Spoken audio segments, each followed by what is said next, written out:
con todas las autoridades que forman parte de esta importante, vital política pública en aspecto infraestructural, desarrollo humano, planificación, ejecución y demás. Y hoy, con una ayuda inestimable allí, porque es parte de nosotros, además de director del INDRI, Olmedo Cava, ayudándonos en la conducción de este espacio y ahora para la recepción de un invitado muy importante en esta temática del agua, don Olmedo. No, muy bien, gracias. Bueno, en esta oportunidad nosotros tenemos el ingeniero Rafael Salazar, un ciudadano de la provincia de San Cristóbal. Ciudad benemérita. Así mismo. Parece azuano. Presidente del partido, Partido Revolucionario Moderno en la provincia, un gran profesional, un hombre querido en su pueblo, querido por todos realmente, porque así se manifiesta el pueblo y así nosotros lo hemos podido ver en cada una de las visitas que hacemos a esa provincia. Y esta mañana pues realmente es un honor para nosotros. Él es parte del gabinete del agua fundamental, es el hombre que forma el equilibrio a nivel energético en el país con la producción de hidroeléctrica, ¿verdad que sí?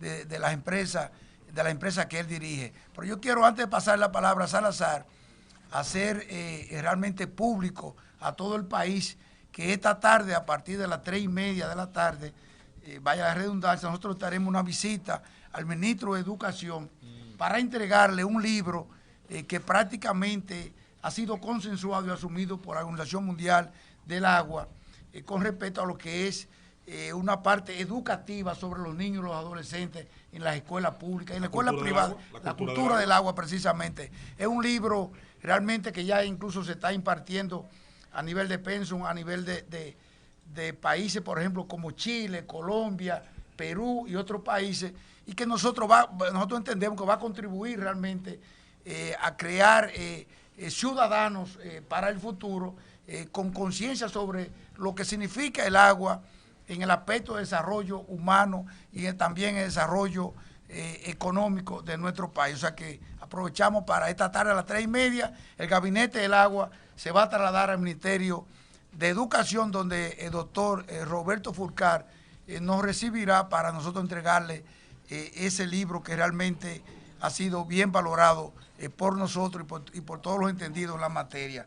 Bueno, Salazar, aquí los micrófonos son tuyos, aquí tiene el estado de la Z realmente para cualquier pregunta.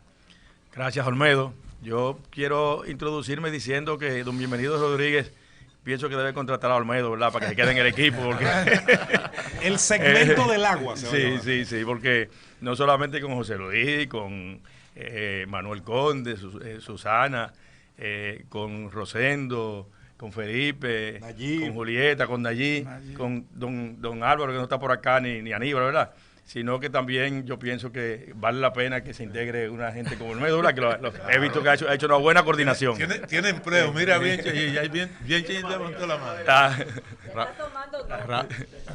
Rafael, las presas, la producción energética, lo más barato que le sale al país, la producción energética. Pero ¿cuál es el nivel de aporte que tiene ahora mismo la energía hidráulica para el sistema energético en el país? Sí, es la más barata, tal y como expresa, pero también con otras ventajas. Economiza divisa para el país, no contaminante, genera empleo y actualmente la participación en el sistema, en la matriz energética, está entre un 7 y un 10%. Y estamos trabajando para aumentarla, porque tenemos una serie de proyectos que están unos iniciados, otros para iniciar y otros en estudios que nos van a permitir aumentar una energía que es estratégica para el país. Cualquier país que quiera desarrollarse tiene que pensar en la regulación del agua, para los diferentes usos del agua, ¿verdad? Y la parte eléctrica, la parte de generación eléctrica, es un uso muy estratégico porque no solamente, yo siempre lo he dicho, en condiciones extremas permite tener energía disponible a bajo costo y sin uso de combustible. Por ejemplo, ahora que está esta guerra entre Ucrania y Rusia, si se cortara el suministro de combustible, la energía disponible que tendría el país son la de generación hidro y la de energía solar y eólica. Entonces son energía también para condiciones extremas, además del uso de regulación, que es un uso que la gente casi no conoce, porque la energía en el país va oscilando según la hora, la cantidad de energía que requiere el país y cada vez que hay que aumentar, porque el pico sube, entonces la energía que puede ayudar a la regulación, la que más puede ayudar es la energía hídrica, porque nosotros tenemos como si fueran baterías, las presas son como baterías de agua, y en el momento que se necesita, bueno, se pone a funcionar la turbina y entra la batería de agua a generar energía. Y por eso juega ese papel también que es sumamente importante y estratégico, que es el de regulación del sistema eléctrico nacional. Ingeniero Rafael Salazar, director de EGEIT, un san cristobalense destacado de la provincia, ¿verdad? El otro, que es la cuna, el otro San Cristobalense, es la cuna de la Constitución. A mí no me gusta llamarle como le llama el señor Romero o Ramírez. Ciudad Benemérita. ¿Y cuál es el problema? La cuna de la Constitución, así es mejor. Claro. Quería preguntarle a propósito de esos proyectos que usted señala que está realizando EGEIT. Hay un proyecto que es la presa de las Dos Bocas y hay otro proyecto que creo que todavía no ha iniciado, pero que se ha debatido bastante, que es el que tiene que ver con la presa de las Placetas en San José de las Matas, provincia Santiago. Nos gustaría que usted nos hablara un poquito de estos dos importantes proyectos de EGEIT. La presa Boca de los Ríos, esa es en Guayubín. Dos Bocas es en Vallejuelo. Mucha gente la confunde el tema, ¿verdad? Sí, sí. Cierto, es Boca de los Ríos. Boca de los Ríos. Sí. Es una presa, primero vamos al génesis. Esa presa la solicitaron las comunidades aguas abajo de Santiago Rodríguez. Lógicamente, nosotros siempre creemos que son oportunidades para todas las comunidades de poder articular proyectos y buscar soluciones a problemas de esas provincias y esos municipios y distritos. El principal objetivo de esa presa, cuando se solicitó, que tenía muchos años solicitándola y planificada, era el control de las crecidas que son muy fuertes en esa zona, cuando una zona de alta, con muchos meses de sequía, pero también cuando viene agua, el agua hace un daño tremendo. Y ese fue el principal objetivo de la solicitud de esa presa, que se inició con un problema, porque se inició sin concluir los estudios ambientales. Y se inició, vamos a decir así, como una situación prácticamente de campaña, pero una necesidad que tenía la región y tenía toda esa zona. Y bueno, al nosotros llegar, tuvimos que enfrentar que no teníamos estudio ambiental y hubo que paralizar la obra y hacer los estudios. Cuando los estudios se hicieron, entonces sometimos los estudios a medio ambiente y medio ambiente entonces nos entregó los permisos ambientales después que ellos analizaron y ponderaron esos estudios. Esa obra también lleva una parte de generación eléctrica, por eso entramos nosotros en esa construcción. Esa obra también conlleva el tema de irrigación en la zona, de 39,000 tareas que están en este momento en irrigación, de las cuales solamente hay 28 funcionando bien, correctamente. Nosotros vamos a llevar a 98,000 tareas a irrigación. Esa obra también tiene el tema de los acueductos. El acueducto de Sabaneta y el acueducto de Villa Los Almácidos.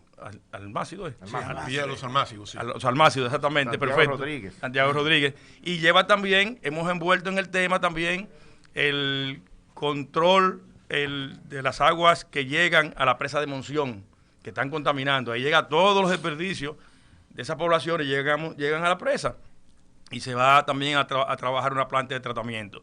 Hemos combinado los esfuerzos, el INDRI, INAPA, EGEIT, incluyendo obras públicas también con los caminos de la zona, y estamos trabajando en todo ese, vamos a decir, ese andamiaje de desarrollo de la zona.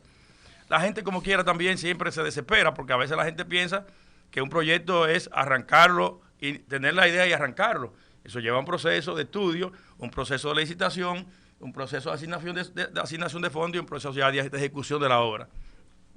Nosotros hemos adelantado mucho. De hecho, hicimos un acuerdo con todas las comunidades, que es el proceso que estamos llevando en EGEIT, que es de hacer una especie de plan de desarrollo con las comunidades en los proyectos que tenemos. Y eso nos lleva a discutir y ser abiertos con muchos sectores que están a favor, sectores que a veces no entienden los proyectos, sectores que están en contra, pero a todos los escuchamos, incluyendo todos los procesos de ingeniería, y aquí hay muchos ingenieros destacados, son sobre base de estudio. Sobre base de estudio que se van desarrollando. Ese proyecto de Guayubín, el primer estudio se hizo en el 70, 72, que lo hizo la OEA. Ese estudio se descartó, pero sirvió de base para los próximos estudios. Después en el 80, el ingeniero Rodríguez... Gallar. No, Rodríguez Gallar. no, el otro. El ingeniero, bueno... Fran Rodríguez. No, se hizo el estudio completo de la cuenca, del yaqui de Guayubín, y ahí se ubicó el lugar de presa. Héctor Rodríguez. Que ese estudio Rodríguez. Se lo digo un momentico, pero es una autoridad del agua en el país. Rodríguez Gallar. Sí, creo que tuvo un día. Fue director del INE. Augusto Rodríguez. Augusto Rodríguez, sí. Perfecto. Ese estudio ubicó y estudió el yaque completo y el Guayubín. Y ubicó un sitio de presa. No obstante a eso, el proyecto no se inició. Y en el 2019 se hizo otro estudio. Y ese estudio que está sirviendo como base, la gestión pasada hizo el estudio y sobre ese estudio entonces tomó la decisión de arrancar el proyecto en el 2020, a inicio del 2020. Y qué bueno que lo inició. Bueno, el fallo fue que no tenían los estudios ambientales, perfecto, pero eso se corrigió. Pero todo ese proyecto va amarrado a ese estudio sobre la base del estudio del 70, la base del estudio del 80 y entonces el de 2019. Pero resulta que alguna gente, mejor dicho, de la que se oponen al proyecto, están hablando del estudio de la OEA, del 70. Ese estudio se descartó. En el caso, ingeniero, del proyecto de las placetas en Sajoma, que hemos visto lo que usted acaba de señalar, sectores que están en contra, sectores que están a favor. ¿Qué ha pasado con ese proyecto de las placetas? ¿En qué nivel se encuentra esto? Bueno, igual que el proyecto de Guayubín, pero con sociedades totalmente diferentes. En Santiago hablan la gente de Santiago por Santiago. En Guayubín tienen el problema que no hay esa cohesión que tiene Santiago. Pero en Santiago nosotros nos hemos reunido con todos los sectores en un proyecto de desarrollo alrededor del proyecto también de las placetas. ¿Y qué hemos hecho? Bueno, firmamos un acuerdo con ELISA para poder aprovechar el potencial de esa universidad y que ellos entonces nos den seguimiento en una serie de temas de manejo de agua y de poder y control de lo que es el proyecto. Firmamos un acuerdo recientemente con la Pucamaima, donde ellos tienen una unidad de agua que la puso al servicio del proyecto, que la dirige el ingeniero Silvio Carrasco, una autoridad del agua, y ellos están trabajando con nosotros en el proyecto. Ellos van a ser los responsables del seguimiento de los balnearios, de poder hacer los diseños y poder entonces garantizar que eso se maneje correctamente. Y tenemos un trabajo con el Consejo de Desarrollo de Santiago, tenemos un trabajo con el Plan Estratégico de Santiago, estamos iniciando, o mejor dicho, hemos tenido ya actividades con el clúster turístico de Santiago, en fin, con todos los sectores, y cada uno de ellos está junto con nosotros articulando y manejando las situaciones que van alrededor del proyecto para que lo que se haga, junto con también con esa planificación de desarrollo, vaya atado al Plan Estratégico de Santiago. Bueno, como siempre también aparecen sectores que no importa que se le explique, no importa que estén los estudios, no importa y siempre tienen alguna razón de estar en contra del proyecto. Esa parte nosotros la respetamos. Lógicamente, nosotros tenemos que ver el proyecto de manera holística. El proyecto es un todo, donde si lo vemos solamente desde un punto de vista, quizás ese punto de vista tenga razón. Ahora, si lo vemos desde el punto de vista del desarrollo y sobre el punto de vista de lo que aporta el proyecto, entonces lo que tenemos que hacer es manejar correctamente cada componente. Yo le decía la semana pasada a unos amigos de la prensa que me hablaban del proyecto, le decía, miren, yo cuando iban a hacer la carretera 6 de noviembre, yo estaba en el comité que estaba en contra de la carretera, y se hablaba era del costo de esa carretera, y yo estaba en ese comité, pero miren, estaba muy equivocado, porque eso fue un proyecto de desarrollo, claro, que quizás yo podía decir que el costo era muy alto en ese momento, pero el proyecto era bueno.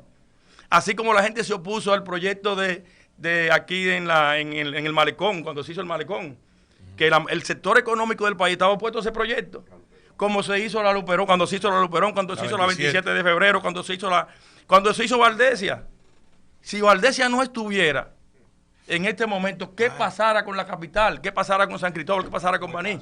A propósito de Valdés, ingeniero, me gustaría, o sea, el sistema hidroeléctrico Higüey, Aguacate, Valdés y La Varía es el más importante del país por el impacto que causa en sus economías. Esa presa, obviamente que tiene un periodo de vida útil, hay un problema de sedimentación, sobre todo en la presa de Valdesia. ¿Qué se va a hacer con eso? Si hay algunos estudios o hay algunos proyectos. Tengo entendido de que hay unos proyectos de la construcción o de trabasar el agua hacia el caudal del túnel que permita manejar todo el sedimento de la presa y tratar de ampliar más la vida útil, sobre todo de la presa de Valdés. Y nos gustaría conocer con más detalle ese proyecto que tienen planeado hacer el gobierno. Excelente, Felipe. No solamente Valdesia, nosotros tenemos problemas de sedimento en Higüey, Aguacate, Valdesia, Las Varías, en ese sistema de presa. Sí. Tenemos problemas de sedimento en Tavera también y en otras presas también. Ahora mismo estamos trabajando. ¿Cuál fue la que se tapó el túnel con los sedimentos? ¿Pinalito o Palomino? No, hay varios que tienen el túnel tapado. O sea, Tavera, Valdesia tiene el túnel tapado porque el túnel se hizo con el sistema europeo. Claro. Y entonces el sistema europeo, cuando viene la crecida, lo que derrite nieve. Aquí, cuando viene la crecida, se lleva árboles, se lleva mucho sedimento y entonces tapa inmediatamente bajo ese sistema lo que son esas instalaciones. Ahora en Valdesia se está trabajando, ya está el diseño hecho, de tomar el túnel de desvío, que fue el túnel que se hizo para desviar el río cuando se estaba construyendo la presa y que después entonces se anuló, se tapó. Ahora se está trabajando y ya está el diseño en el que el túnel de desvío habilitarlo como desagüe de fondo. Ese proyecto nosotros pensamos llevarlo a licitación ya en los próximos 3-4 meses. Estamos trabajando los términos de referencia y estamos también consultando a algunas autoridades importantes para que nos den su opinión sobre el proyecto. Algunas autoridades del tema de ingeniería, pero también, importante en tu pregunta, nosotros encontramos que en el 2018, el gobierno pasado, hizo una licitación para la limpieza del embalse de Las Varías, del contraembalse de Las Varías. Y esa licitación tiene la particularidad de que no tiene un costo para el Estado, de que se hizo con compañías, se subió al sistema de compra y contratación y se hizo con compañías que le interesaba explotar los materiales bajo las condiciones, ¿verdad? Técnicas, y entonces que no tiene costo para el Estado. Al principio de la gestión nosotros consultamos varias compañías y gente que le interesaban, precisamente en el tema de Valdesia, de la recuperación de Valdesia. No conocíamos ese proyecto, tengo que decirlo, y entonces el costo que nos ponían por metro cúbico, el más barato era 26 centavos de dólar. Cuando eso se sumaba a la cantidad de sedimentos que tenía esa presa, eran muchos millones de dólares.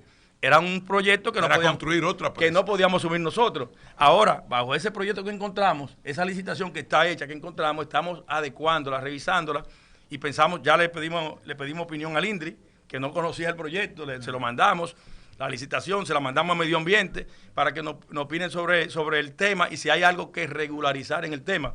Y entonces lo que tenemos previsto es ahora, en el mes de abril o mayo, poder iniciar esa limpieza de Las Varías como un piloto, para entonces poder trabajar las demás presas bajo ese esquema también, porque si hay un problema también adicional en este momento, son los materiales de construcción, y por ahí entonces, con esos sedimentos, que una parte de lodo, y se pueden usar para abonos, y otra parte grandísima es materiales de construcción, esas empresas pueden hacerlo bajo costo cero para nosotros y para el Estado.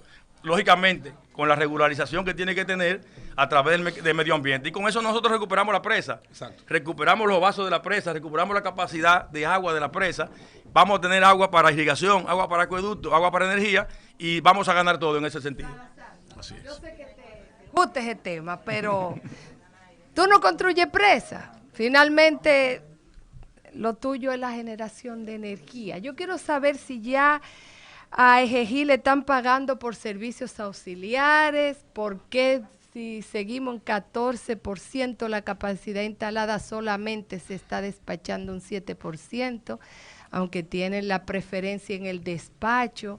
¿Cómo está la recaudación de GEGIR? Sí, el tema es importante y tiene varias aristas. El primero es que estamos generando cada año más. Cada año estamos generando más, que ahora mismo tenemos una meta y cada mes hemos ido superando esa meta. En los 3 meses que tenemos, hemos ido superando la meta.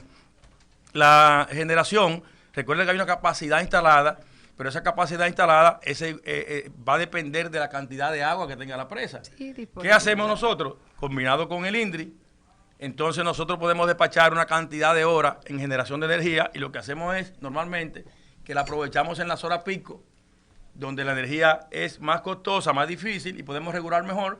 Y entonces normalmente hay presas que pueden trabajar 24 horas, pero hay otras que pueden trabajar son 5 y 6 horas porque se instala para almacenar y para usar en el momento que se adecua ese tema del agua.